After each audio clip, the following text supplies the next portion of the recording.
Салам достор, деги эле жашоодо кайгыруу, көңүл чөгүү, налып напчуу, кечке ыйлап жатып алуу, чүмкөнүп жатып алуу деген көрүнүш ар бирибиздин жашообузда болбой койбойт, Анан баарынын кызыгы бул нерсе каяктан келген, тамыры каякта жатат, деги эле адам канчалык убакытка чейин ошондой абалда жатса болот.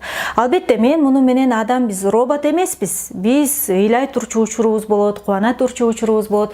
Бирок бизде ошо көпкө чейин ыйлап, бирок ыйдан бир пайда чыкпаган учурлар жөнүндө айткыбыз келип атат да, анын тамыры каякта жатат десек, көрсө бала чагыбызды же болбосо азыр деле ата-энелер балдар менен болгон мамилебизге көңүл бура турган болсок, балдар бир нерсеге жеткиси келгенде көпкө чейин бер мен ушуну каалап атам деп көпкө чейин ыйлайт. Кадимкидей бул жерде тирешүү жүрөт ата-эне менен баланын ортосунда, жок бер деп атам, жок деп атам, аягында ата-эне анан тажатты берчи, оозун жапчы деп туруп, анан аягында жеңилип беребиз да берип коебуз.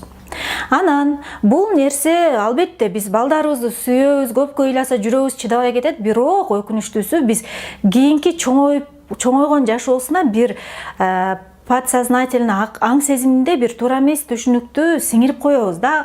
Ал өзү кааласа деле ошону жашоосунда кыла баштайт. Кантип? Кийинки жашоосунда ошондой эле көйгөйлөргө, кризиске туш болгондо кечке чейин ыйлап жатып алуу.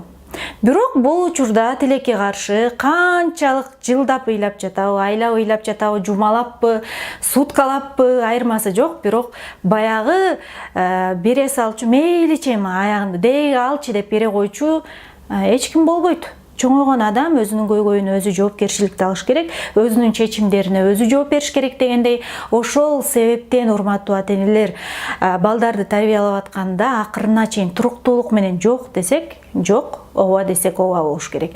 Эч качан өзүңүздүн чечимиңизде ишенбестикти, өзүңүздүн чечимиңизде туруксуздукту көрсөтпөңүз, анткени бул чоңойгон жашоосуна кошо ала кетет. Ал эми чоңдорго кайрылат элем, ыйлаганга уруксат берилет, бирок өзүңөр менен да келишим түзүп алгыла да. Мен монча эле мүнөт ыйлайм, монча мүнөт кайгырам, андан кийин мага эч ким жардам бербейт. Мен турушум керек дагы, бул кризистен чыгышым керек. Кризис аркылуу мен эмнеге үйрөнүп атам? Бул менде кандай мүнөздү калыптандырып атат?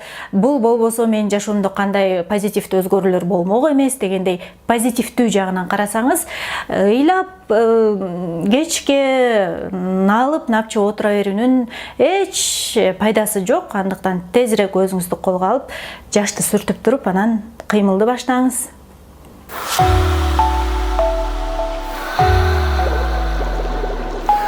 Сүртүп туруп, анан кыймылды баштаңыз. Негизи эртең менен турганда эле биздин мээбизде олобу же кээ бир адамдар кагаз жүзүндөбү кандайдыр бир иштерди бүтүрүшүм керек деп бул жакка тизмектеп алабыз.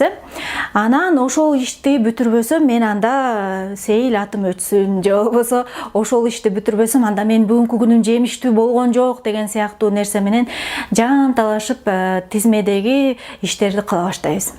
Анан мисалы тизмедеги 5 иштин 3-өсүн көрүп экөөсүнө жетишпей калсак, көп учурда эмне болот? Өзүбүз образды түрдө айткандай сокку бере баштайбыз да, өзүбүздү тилдей баштайбыз.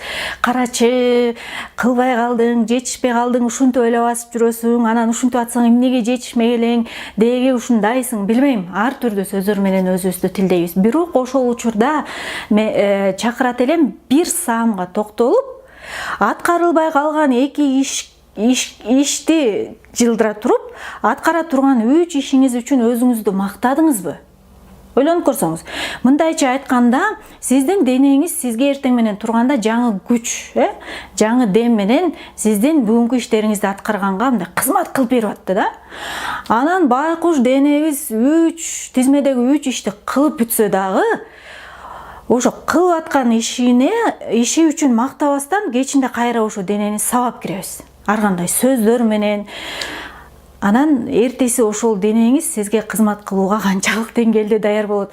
Денени алып көрбөгөндө деле өзүңүздү алып көрсөңүз, мисалы сиз кай бир компанияда иштеп атасыз, анан тизмедеги 3 ишти аткарып экөөнө жетишпей калдыңыз, анан сиздин шеф же директор аткарып койгон 3 ишиңизди эске албай эле 2 ишиңиз үчүн сизге сөгүш берип, ал үчүн сизге бир билбейм айыптарды салып атса, сиз ошол компанияда андан ары иштегиңиз келет беле? Ошол сыяктуу эле биздин денебиз, эгер биз мактоо айтып турбасак, денебизге шыктандыруу айтып турбасак, о, рахмат, менин колдорум бүгүн мага аябай жакшы кызмат кылды, буттарым талган жок, азаматсың деп мындай өзүбүздү шыктандырып турбасак, анда биздин мисалы Сейл деген же Айнура деген компанияда экинчи дене мүчөлөрүбүз кызмат кылгысы келбей калат. Ошондуктан өзүңүз жетишпей калсаңыз дагы, же тизмедеги бир эле ишиңизди бүтүрсөңүз дагы, биринчи кезекте шыктандырып, мактап туруп, анан эмне себептен мен жетишпей калдым, эртең убактымды жемиштүүрөөк колдонуш үчүн эмне кылсам болот, бул жөнүндө ойлонуп туруп, анан тынч эле уктап калганыңыз